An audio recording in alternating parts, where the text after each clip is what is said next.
শ্রুতি শিক্ষালয়ে তোমাদের সকলকে স্বাগত। আজকে দশম শ্রেণীর লাইফ সায়েন্সের জীবজগতের নিয়ন্ত্রণ ও সমন্বয়ের ফোর্থ পার্ট বা চতুর্থ বিভাগ পড়াবো। 3টে পার্ট পড়িয়েছি। আজকে প্রতিবর্ত ক্রিয়া থেকে পড়ানো শুরু হবে। প্রাণীদেহে যেসব ক্রিয়া তাৎক্ষণিক এবং মস্তিষ্ক নিয়ন্ত্রিত নয় তাদের প্রতিবর্ত ক্রিয়া বলে। প্রতিবর্ত ক্রিয়ার স্নায়ু উদ্দীপনা যে পথে আবর্তিত হয় তাকে প্রতিবর্ত পথ বলে।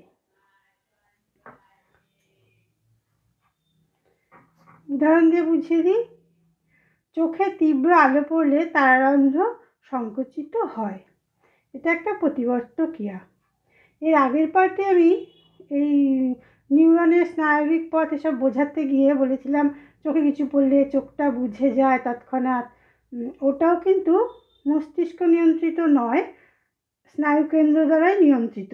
সুষুম্নাকাণ্ডের মধ্যে অবস্থিত স্নায়ুকেন্দ্র ওটাই সংজ্ঞাবাহু উদ্দীপনাকে আজ্ঞাবাহু উদ্দীপনায় রূপান্তরিত করে দেয়। এগুলো সবই প্রতিবর্ত ক্রিয়ার উদাহরণ।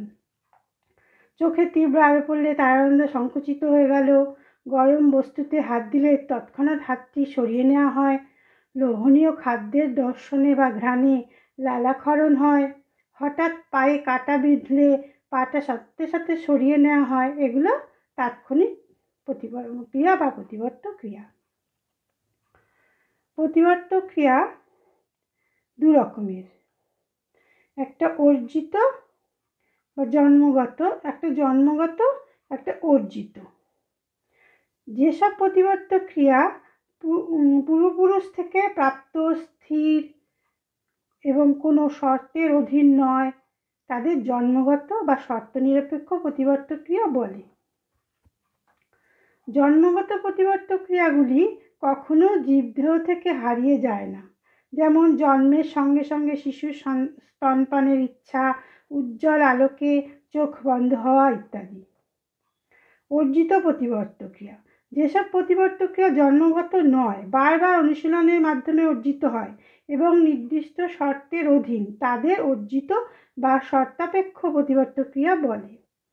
বারবার অনুশীলন না করলে অর্জিত প্রতিবর্ত ক্রিয়াগুলি ক্রমশ দুর্বল হতে শুরু করে, যেমন শিশুর কথা বলতে শেখা, হাঁটতে শেখা, মুখস্থ করে আবৃত্তি বলা, বাদ্যযন্ত্র বাজানো, গান গাওয়া, সাইকেল চালানো সবই এর উদাহরণ। বিজ্ঞানী প্যাভলভ একটি পরীক্ষা দ্বারা বুঝিয়েছেন। একটি কুকুরকে তিনি প্রতিদিন একই সময়ে খাবার দিতেন। তার কিছুদিন পরে খাবার দেওয়ার সময় একটা ঘণ্টাধ্বনি করতেন এবং তারও কিছুদিন পরে খাবার না দিয়েই ঘণ্টাধ্বনি করলেন। তাতেও প্রথম থেকে যেমন কুকুরটির খাবার থেকে লালা নিঃসরণ হতো, এবার খাবার না দেওয়াতেও সেই লালা নিঃসরণ হয়েছে। এভাবে তিনি পরীক্ষাটা প্রমাণ করেছেন। প্রতিবর্ত ক্রিয়া কাকে বলে বা প্রতিবর্ত পথ, যে পথে প্রতিবর্ত ক্রিয়ার স্নায়ুস্পন্দন আবর্তিত হয় তাকে প্রতিবর্ত পথ বলে। এখানে দেখো প্রতিবর্ত পথের ছবিটা দিয়েছে। গ্রাহক বা রিসেপ্টর, এর সাহায্যে পরিবেশ থেকে উদ্দীপনা গ্রহণ করা হয়, অর্থাৎ কিনা আমাদের যে ইন্দ্রিয় আছে চক্ষু, কর্ণ, নাসিকা, এসবের দ্বারা গ্রাহক বা রিসেপ্টর উদ্দীপনা গ্রহণ করি। সেন্সারি নিউরন এর মাধ্যমে স্নায়ুস্পন্দন গ্রাহক থেকে স্নায়ুকেন্দ্রে পরিবাহিত হয়। এবার স্নায়ুকেন্দ্র আবার সংজ্ঞাবাহু উদ্দীপনাকে আজ্ঞাবাহু উদ্দীপনায় রূপান্তরিত করে। মোটর নিউরন এই স্নায়ু উদ্দীপনাকে কারকে বা এফেক্টরে বহন করে দেয়। সেই কারক বা এফেক্টর অর্থাৎ কিনা পেশি গ্রন্থিরা উদ্দীপনায় সাড়া দেয়। হয়ে গেল। দৈনন্দিন জীবনে বা প্রাত্যহিক জীবনে এই প্রতিবর্ত ক্রিয়া অনেক গুরুত্বপূর্ণ ভূমিকা আছে। যেমন খাদ্য গলাধঃকরণের সময় খাদ্যবস্তু শ্বাসনালীতে ঢুকে পড়লে সঙ্গে সঙ্গে কাশি হয় এবং খাদ্যকণা যাতে বেরিয়ে যায়। চোখে যদি কোনো হঠাৎ ধুলোবালি পড়ে তখন চোখের সঙ্গে সঙ্গে পলক পড়ে যায়, চোখ মুদে যায় যাতে ধুলো চোখে ঢুকতে না পারে। নাকের মধ্যে হঠাৎ কোনো বিজাতীয় বস্তু ঢুকে গেলে সাথে সাথে হাঁচি হয় যাতে সেটা বাইরে বেরিয়ে যায়। এবার জ্ঞানেন্দ্রিয় চোখ সম্বন্ধে বলছি। আমাদের 5টি জ্ঞানেন্দ্রিয়ের মধ্যে চোখ অন্যতম। চোখ দিয়ে আমরা বহির্জগতের দৃশ্য অনুভব করি, একে দর্শনেন্দ্রিয় বলে।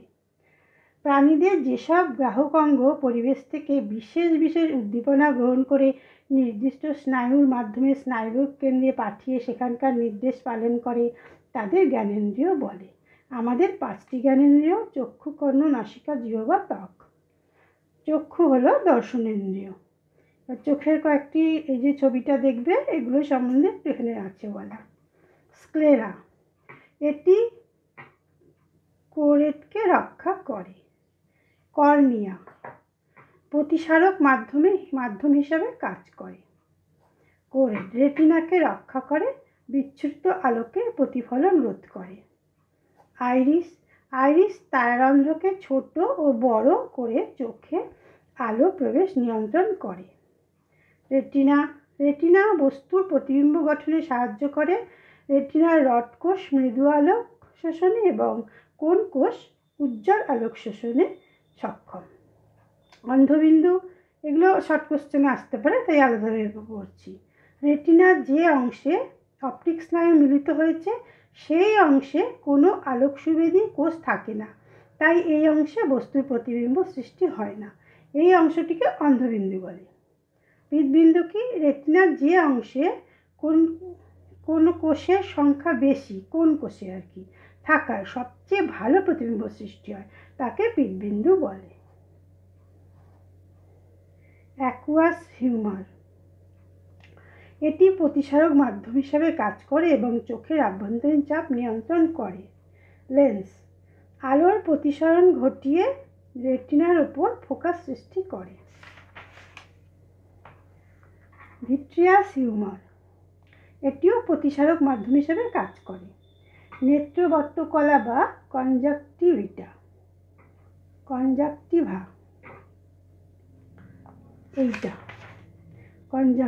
এইটা কথা বলছে। এটি কর্নিয়াকে ঘর্ষণজনিত আঘাত থেকে রক্ষা করে। অক্ষিপল্লব, বারবার ওঠানামা করে চোখের অশ্রুকে ছড়িয়ে অক্ষিগোলককে আর্দ্র রাখে এবং বাইরের আঘাত থেকে রক্ষা করে। অশ্রুগ্রন্থি, অশ্রু ক্ষরণ করে অক্ষিগোলককে আর্দ্র রাখে। অশ্রুতে অবস্থিত উৎসেচক লাইসোজাইম ব্যাকটেরিয়া ধ্বংস করে। এটা চোখ সম্বন্ধে হয়ে গেল। এবার মানুষের দ্বিনেত্র দৃষ্টি। প্রাণীদের দু রকমের দৃষ্টি, একনেত্র, দ্বিনেত্র। মানুষের দ্বিনেত্র দৃষ্টি। মানুষ ছাড়াও শিকারী প্রাণী, প্যাঁচা, বিড়াল এদেরও দ্বিনেত্র দৃষ্টি দেখা যায়। দ্বিনেত্র দৃষ্টিযুক্ত প্রাণীদের চোখ দুটো মাথার সামনের দিকে থাকায় দুটি চোখের অক্ষিগোলক সরে এসে একটি বস্তুতে ফোকাস করে। তার ফলে মস্তিষ্কে একটি বস্তুর প্রতিবিম্ব অপরটির ওপর সমপ্রতিপাদিত হয়ে বস্তুর সুস্পষ্ট প্রতিবিম্ব সৃষ্টি করে। ফলে দুটি চোখ দিয়ে একটি বস্তুর প্রতিবিম্ব দেখতে পাওয়া যায়। দ্বিনেত্র দৃষ্টির সাহায্যে বস্তুর আকার, আয়তন ও দূরত্ব নির্ণয় করা যায়। একনেত্র দৃষ্টিতে আবার দুপাশে দুটি চোখ থাকার জন্য দুটি চোখের দৃষ্টিক্ষেত্র ভিন্ন হয়, যেমন গরুর একনেত্র দৃষ্টি। এই পার্থক্যটা পড়বে ব্যাঙ, গরু, ঘোড়া এদের একনেত্র দৃষ্টি, আর দ্বিনেত্র হলো মানুষ, বানর, বাঘ, বাজপাখি, পেঁচা ইত্যাদি। এবার উপযোজন, স্থান পরিবর্তন না করে অক্ষিগোলকের পেশি ও লেন্সের সাহায্যে যে পদ্ধতিতে বিভিন্ন দূরত্বে অবস্থিত বস্তুকে স্পষ্টভাবে দেখা যায় তাকে উপযোজন বলে।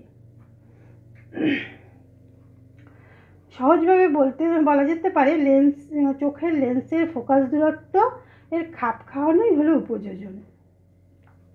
উপযোজন হলো চোখের লেন্সের ফোকাস দৈর্ঘ্যের প্রয়োজন মতো পরিমার্জন করার ক্ষমতা। মানুষের ক্ষেত্রে সাধারণত চোখের থেকে 35 সেন্টিমিটারের অধিক দূরত্বে অবস্থানকারী বস্তু দেখার ক্ষেত্রে ফার ভিশনের জন্য প্রয়োজনীয় উপযোজন করতে শুরু করে। অপরপক্ষে 35 সেন্টিমিটারের কম দূরত্বে অবস্থানকারী বস্তু দেখার ক্ষেত্রে নিয়ার ভিশনের জন্য প্রয়োজনীয় উপযোজন ঘটতে থাকে। দৃষ্টির ত্রুটি এবং তার সংশোধন। মায়োপিয়া, যে দৃষ্টিতে দূরের দৃষ্টি ব্যাহত হয় কিন্তু নিকটের দৃষ্টি ঠিক থাকে তাকে মায়োপিয়া বলে। কি সংশোধন কি? অবতল লেন্সযুক্ত চশমা ব্যবহার করতে হবে। আর হাইপারমেট্রোপিয়া, যে দৃষ্টিতে নিকটের দৃষ্টি ব্যাহত হয় কিন্তু দূরের দৃষ্টি ঠিক থাকে তাকে হাইপারমেট্রোপিয়া বলে। উত্তল লেন্সযুক্ত চশমা ব্যবহার করতে হবে।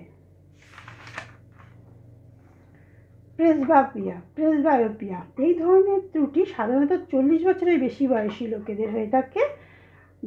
লেন্সের স্থিতিস্থাপকতা নষ্ট হয়ে যাওয়ায় কাছের বস্তু স্পষ্টভাবে দেখা যায় না। ত্রুটি সংশোধন কি? বাইফোকাল বা প্রোগ্রেসিভ লেন্সযুক্ত চশমা ব্যবহার করতে হবে। ক্যাটারাক্ট বা চোখের ছানি বেশি বয়স্ক লোকেদের লেন্স সম্পূর্ণভাবে অস্বচ্ছ হয়ে ওঠে, ফলে সম্পূর্ণভাবে দৃষ্টিশক্তি ব্যাহত হয়, লোকটি সম্পূর্ণভাবে অন্ধ হয়ে যায়। ত্রুটি সংশোধন কি? সার্জারি করে আক্রান্ত লেন্সটিকে চোখ থেকে সরিয়ে দেওয়া হয়, এরপর হাই পাওয়ারের উত্তল লেন্সযুক্ত চশমা ব্যবহার করতে দেওয়া হয়। একটি ক্ষুদ্র প্লাস্টিক লেন্স আইরিসের পিছনে আটকে দেওয়া হয়। তাহলে আজকে এই পর্যন্তই। লিঙ্কটা দেওয়া রইল 1, 2, 3 তোমরা দেখে নিও। আগেরগুলো যদি না দেখা থাকে